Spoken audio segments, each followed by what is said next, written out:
Bienvenue chez vous, chers résidents, c'est votre maire, Alistair, de retour avec des nouvelles atomiques radioactives pour vous, et nous avons de grandes choses à annoncer. Parce que le design de Godzilla dans le prochain Minus Zero aurait peut-être fuité. Cela montre des changements intéressants qui rendent ce nouveau design encore plus mortel et prêt au combat. Mais ce n'est pas tout. Nous avons un nouvel article sur la saison 2 de Monarch qui doit sortir dans seulement quelques semaines. Cela apporte des détails sur le G-Man et le grand singe poilu adoré de tous, mais certaines remarques pourraient déranger ceux qui n'ont pas aimé l'aspect adolescent de la première saison. Nous y reviendrons dans une minute. Abonnez-vous et activez la notification. Il s'avère que 64% d'entre vous ne l'ont pas fait, alors si vous en faites partie, abonnez-vous dès maintenant. Faites-le. Commençons par évacuer Monarch. Malgré ses défauts, la saison 1 fut une très bonne expérience. Cela a aidé à développer le Monsterverse, et nous étions impatients de voir l'évolution de la série pour la deuxième saison. Monarch, l'héritage des monstres. Saison 2 promet d'élargir la mythologie des titans du Monsterverse. Un nouvel article du magazine SFX explique comment la série va équilibrer l'action des monstres et la narration centrée sur les humains.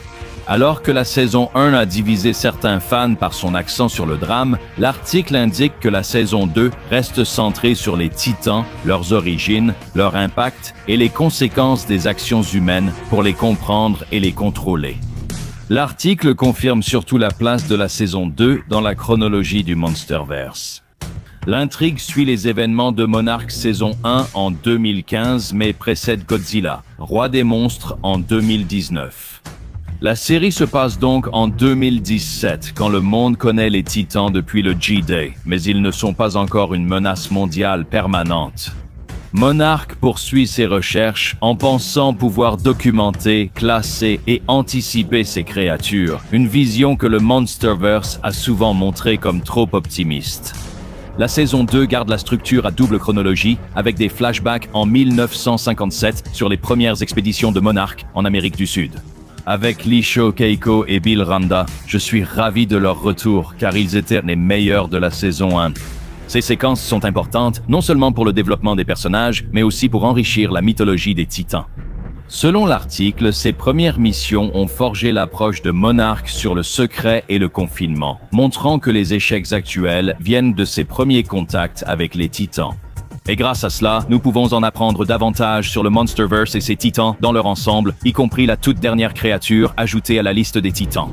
La plus grande révélation concernant les monstres confirmés dans l'article est l'introduction d'une toute nouvelle créature connue sous le nom de Titan X. Contrairement aux titans légendaires comme Godzilla ou Kong, Titan X a été créé spécialement pour Monarch, saison 2.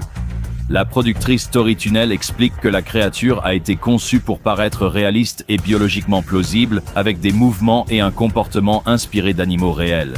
Titan X est originaire de l'hémisphère sud, ce qui élargit la zone connue d'activité des titans et renforce l'idée que ces créatures sont bien plus répandues qu'on ne le pensait auparavant. L'article révèle que le nom Titan X n'a été finalisé qu'après la post-production. Mais il confirme bien que Titan X a effectivement un nom et qu'il sera révélé dans la série.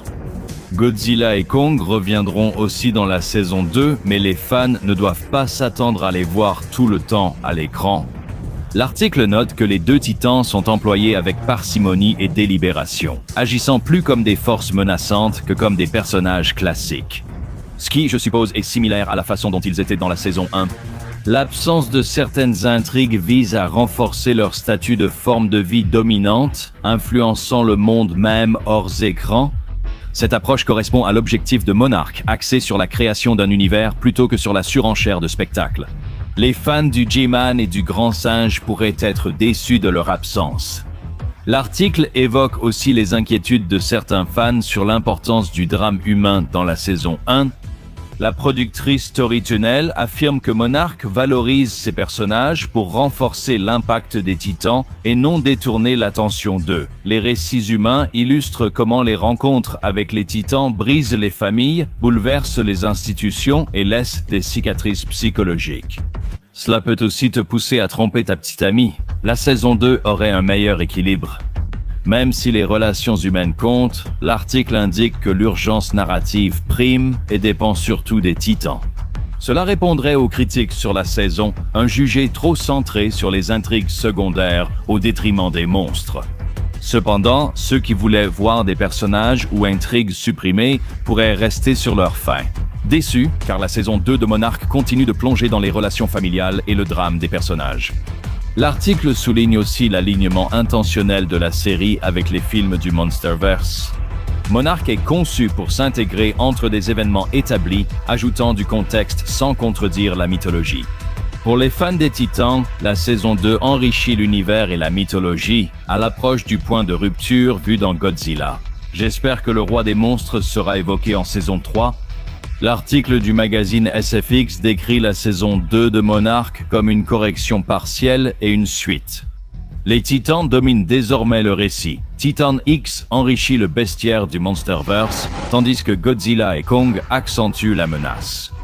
La série paraît désormais plus attentive aux attentes du public, veillant à ce que le drame humain mette en valeur les monstres plutôt que de les masquer. Si la saison 2 confirme l'article, Monarch pourrait devenir l'une des principales sources du lore des Titans dans le Monsterverse, au-delà d'un simple spin-off centré sur les personnages. Ce serait un agréable changement après tant de contradictions récentes. Passons maintenant à ce que beaucoup attendent, la possible fuite du design de Godzilla Minus Zero. Godzilla a été détruit à la fin de Minus 1 après avoir subi des pressions extrêmes au fond de l'océan et avoir été ramené à la surface. Avant qu'un explosif ne soit déclenché dans son crâne, provoquant la désintégration totale du corps de Godzilla sans rien laisser. Mais comme nous le savons, son cœur est resté, il a continué à battre, à grandir et à muter. Ce qui a amené les gens à croire qu'il aura un nouveau design tordu et difforme lors de sa régénération. Mais à quoi ressemblera-t-il vraiment ? Récemment, j'ai reçu cela de Kaiju numéro 14, une source reconnue dans la communauté Godzilla qui dit l'avoir eu d'une source anonyme. Il montre un design extrêmement similaire à celui de Minus 1 et à l'arrière-plan, un papier peint bleu, presque de science-fiction. Au début, je croyais que c'était juste un autre rendu de Minus 1, mais en regardant bien, il y a des différences. Les plaques dorsales semblent plus tranchantes, avec des bords plus dentelés et agressifs. Ses dents sont également plus acérées et plus prononcées. C'est peut-être une adaptation évolutive pour lutter contre d'autres monstres géants, le rendant plus redoutable et défensif. Ou c'est juste mon avis. Mais ses yeux entièrement blancs lui donnent une allure étrange et fantomatique, rappelant beaucoup GMK. Cela aurait du sens, on dirait presque qu'il est revenu les hanter d'entre les morts. Des rumeurs suggèrent que Godzilla affrontera un autre monstre dans Minus Zero, certains pensant à King, Ghidorah ou Hedorah. S'ils le peuvent, ils veulent sûrement rendre ce nouveau design de Goji plus apte au combat. C'est clairement le design de Godzilla Minus 1 présenté ici. Les changements sont assez subtils pour suggérer son apparence dans le prochain Godzilla Minus Zero. Je ne comprends pas ce qui se passe en arrière-plan. Il s'agit peut-être d'un simple visuel de boîte pour un jouet, ou plus probablement d'un événement marketing privé de Toho pour attirer des investisseurs.